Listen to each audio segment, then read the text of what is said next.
the crucifixion of Jesus. Ya, karena penyalipan tersebut. All right, excellent question. Let's have some more. Ada lagi pertanyaan yang lain?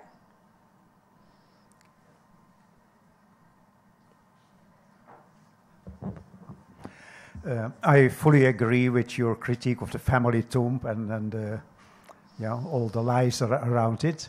But would it really matter if in the future a better family tomb would be found? I mention this because Paul doesn't mention an empty tomb. And further on in his letter, in his chapter, 15th chapter of 1 Corinthians, he makes a distinction between the spiritual body and the material body. Which is not a difference between a body that has substance and one that has not. That Greek phrase means the difference between a body empowered by natural life breath and a body empowered by the Holy Spirit, not a non-material body versus a material body. Okay, that's I understand your answer. Yes, okay. But more importantly, the phrase died, was buried, on the third day rose, to a Pharisaic mind like Paul, absolutely implies bodily resurrection. It does not imply just the spirit rising from the dead. And I will say to you, and this is my personal belief, that if they actually find the bones of Jesus somewhere in Jerusalem, it's time for us to close up shop and go home. That's not the gospel. It's not what James died for. It's not what Peter died for. It's not what Paul died for. They were utterly convinced they had seen, touched, and had nice Indonesian fish with Jesus after he rose from the dead. That's what they believed, whether we agree with them or not. That's what they believed.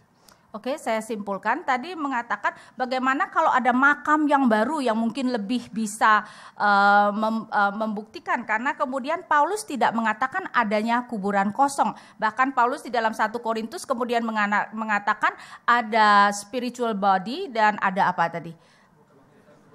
Tubuh rohani dan tubuh duniawi, dan kemudian Dr. Ben mengatakan bahwa itu bukan soal seorang yang punya tubuh fisik dan kemudian cuman roh, tetapi mau berbicara tentang orang yang rohani, ya, dan orang yang masih dikuasai oleh dunia. Dan kalau memang ternyata nanti ditemukan makam Tuhan Yesus, ya kita semua tutup toko dan pulang saja. And I really want to stress to you about this, just how important this is. Dan saya benar-benar mau menekankan betapa pentingnya ini. The stories about the appearances of Jesus where he was touched or clung to or ate or held in various ways are meant to remind us that he, even after the resurrection, he was still a physical being. That's the point. Kisah-kisah Tuhan Yesus menampakkan diri di mana dia bisa makan, dia bisa dipegang, ya dia bahkan dipegang erat-erat oleh Maria Magdalena. Sebenarnya merupakan penekanan yang mau menunjukkan kepada kita bahwa setelah kebangkitan pun dia masih berada di dalam tubuh yang memang ada fisiknya. All right, another question. Two excellent questions. We're batting 2 for 2 here.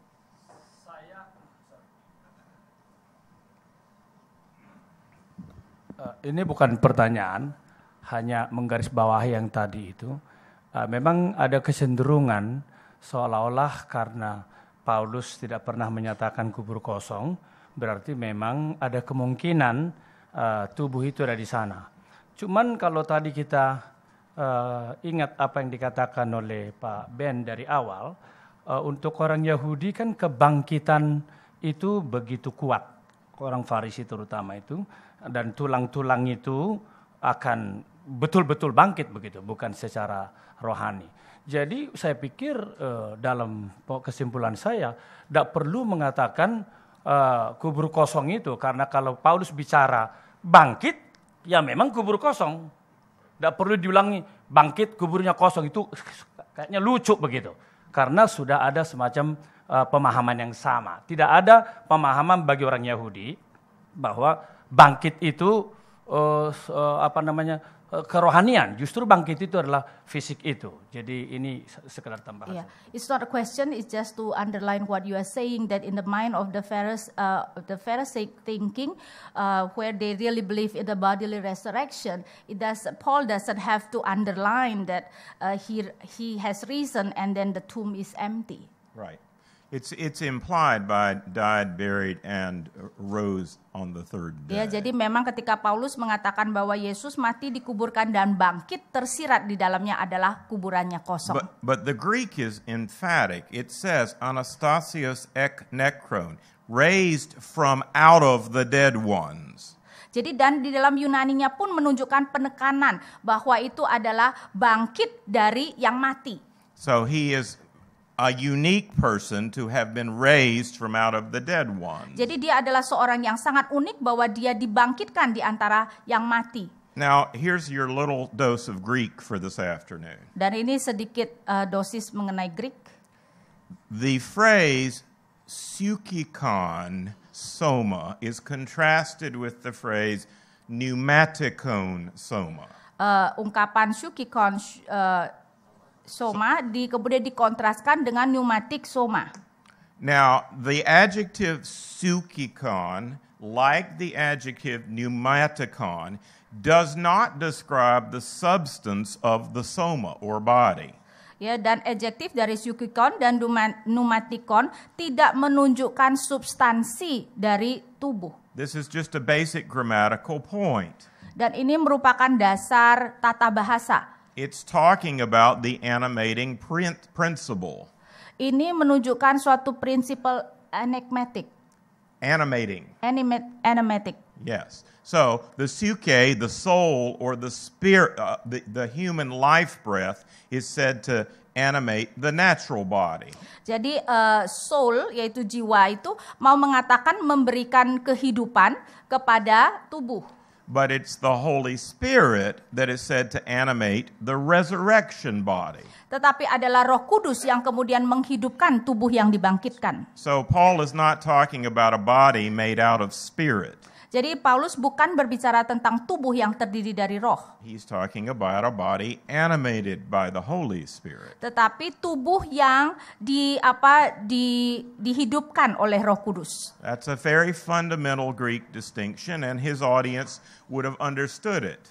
Dan itu merupakan suatu perbedaan di dalam Yunaninya, dan pembaca daripada Paulus akan mengerti akan hal tersebut. In addition, you know, he was combating the Corinthian view that said there is no resurrection of the dead. Lagi pula kita harus melihat bahwa Paulus sedang menantang pemikiran Korintus yang mengatakan bahwa tidak ada kebangkitan tubuh. The very last thing a formerly Pharisaic Jew was going to say to an audience that says there is no resurrection of the dead is yes, there is, but it's just spiritual. Ya, adalah hal yang sebenarnya hampir tidak mungkin bahwa seorang dengan latar belakang Farisi seperti Paulus yang percaya kepada kebangkitan tubuh dan sekarang mengatakan tidak ada kebangkitan tubuh, hanya ada kebangkitan roh. Now sometimes we get into a discussion about, well, what's the difference between Jesus raised from the dead and say Lazarus raised from the dead? Dan kadang-kadang kita masuk kepada diskusi apakah perbedaan kebangkitan daripada Kristus dengan kebangkitan Lazarus. So just a couple of words about our basic Easter message. Jadi sedikit mengenai pesan Paskah kita. Paul says that Christ is the first fruits of the resurrection from out of the dead. Paulus mengatakan bahwa Kristus merupakan buah sulung kebangkitan dari antara orang mati. Why? Kenapa? Well, he knows for sure about the story of somebody like Lazarus or the daughter of Jairus or the widow of Nain's son. Previous people had been brought back from the dead by Jesus himself. Pasti Paulus sudah mengetahui mengenai Lazarus, kemudian anak Yairus dan juga anak janda Naim yang sudah dibangkitkan, yang maksudnya hidup kemudian mati tapi hidup kembali. So what's the difference? Jadi apa perbedaannya? Well, those other folks went on to die again. Karena orang-orang yang tadinya mati hidup kembali, nanti mati kembali. Now, as I've said, I'm neither an archaeologist nor the son of an archaeologist. Seperti saya katakan, saya bukan seorang arkeolog maupun anak seorang arkeolog. But if I was, the one thing I'd like to find is the tombstone of Lazarus. Tapi yang ingin saya temukan adalah makam daripada Lazarus. It would have said died 29 AD and then below that died 43 AD. Akan tertulis mati tahun 29 Masehi dan di bawahnya mati tahun 43 Masehi. This would confuse some people. Ya, dan itu pasti akan membingungkan beberapa orang. So here is the difference. Jadi inilah perbedaannya. They were truly dead. Mereka sungguh-sungguh mati. They were all truly raised. Dan mereka semuanya benar-benar dihidupkan kembali. But only Jesus got a resurrection body. Tetapi hanya Yesus yang mendapatkan tubuh kebangkitan. A body immune to disease, decay, and death. Tubuh yang tidak lagi bisa diserang oleh penyakit dan tidak lagi mungkin mati. A body that wouldn't die again. Ya, tubuh yang tidak akan mati lagi. The body immune to sin, suffering, and sorrow. Dan tubuh yang tidak akan bisa berdosa maupun merasa sedih dan sebagainya. I could keep going with an Easter message now, but I'll stop. Saya bisa melanjutkan mengenai pesan Paskah tersebut, tetapi saya akan stop. My point is that the historical resurrection of Jesus from the grave is the historical heartbeat of the Christian faith. As Paul says, if Christ is not raised, our faith is in vain. We should go home. Poin saya adalah bahwa kebangkitan yang dicatat secara sejarah dari Yesus tersebut memang merupakan kebangkitan tubuh dan itu merupakan dasar daripada teologi kita. Karena seperti Paulus katakan, kalau kebangkitan tersebut sesungguhnya tidak terjadi, semuanya adalah sia-sia dan kita pulang saja. Let's take two more questions. I know there's some burning questions out there. Over here. Ya, terima kasih. Saya Yusuf, saya penasaran untuk mengetahui bagaimana analisa dari Profesor mengenai tulisan yang tertera di Osuaris atau peti tulang mengenai Yesus itu. Bahwa Yesus anak yang tadi itu, tulisan itu. Yakobus. Bukan mengenai Yesus, yang peti tulang yang mengenai Yesus itu bagaimana? Apa kelemahannya atau apakah memang itu asli atau ditambahkan kemudian oleh seseorang yang lain? Ya, terima kasih. He wants to know what is your comments about the inscription on Jesus' ossuary. Oh, the inscription on the so-called Jesus ossuary Yes. from the Talpiot tomb. Yeah, it says Jesus, son of Joseph. Now that in itself is a problem. Ya, di dalam apa yang mereka klaim sebagai peti tulang Yesus dikatakan Yesus anak Yusuf dan itu sendiri sebenarnya bermasalah. In fact, there are 3 ossuaries from early Judaism that say Jesus, son of Joseph. Bahkan dikatakan ada 3 peti tulang di dalam abad pertama itu yang dikatakan Yesus anak Yusuf. These are exceedingly common names like Joe, son of Sam. Dan ini sebenarnya merupakan nama-nama yang sangat umum. Now, my comment would be that if Jesus was buried by his relatives who knew he was not the son of Joseph, they certainly would not have inscribed on his ossuary, Jesus, son of Joseph. Komentar saya adalah jika Yesus itu dikuburkan oleh relatifnya, keluarganya yang sebenarnya sangat tahu bahwa dia bukan anak Yusuf, mereka tidak akan mengatakan Yesus anak Yusuf. What's interesting to me is that the only people in the Gospels that call Jesus son of Joseph are those who don't know the truth about him. They are outsiders. Yang menarik bahwa di dalam Injil, mereka yang menyebutkan Yesus anak Yusuf adalah mereka yang sebenarnya tidak mengetahui kebenaran, yaitu orang-orang luar. They're not Jesus' immediate family or, for that matter, his inner circle of followers. Jadi bukan diberikan oleh keluarga Yesus ataupun sebenarnya orang-orang di dalam lingkaran dalam Yesus. And then there is that one reference in Luke 3 at the beginning of the genealogy that says this is the genealogy of Jesus, the so-called son of Joseph. Dan kalau kita melihat silsilah yang ada di dalam Lukas, dikatakan bahwa ini adalah silsilah, I'm sorry, what verse is that? I will give it to you. Chapter 3 of Luke. look at the beginning of the genealogy, verse 21. 20. Luke 3:21. Luke 3:21. That's not what it is. Excuse me, 23. Ayat 23, ketika Yesus memulai pekerjaannya, ia berumur 30 tahun dan menurut anggapan orang, ia adalah anak Yusuf, anak Eli. Yeah, now the key in the Greek there is the so-called son of Joseph. Kata kuncinya adalah menurut anggapan orang, ia adalah anak Yusuf. And the reason he says so-called is he's just recounted the virginal conception of Jesus in Mary's womb. Dan kenapa di sini dikatakan menurut anggapan orang? Karena Lukas baru menceritakan tentang bagaimana Maria mengandung karena Roh Kudus. That is, Luke knows perfectly well Jesus is not the son of Joseph. Karena Lukas jelas tahu sekali bahwa Yesus bukan anak Yusuf. Okay, so that would be my explanation. One more, then we're going to have a tea break. Yes, sir, right here. Itu.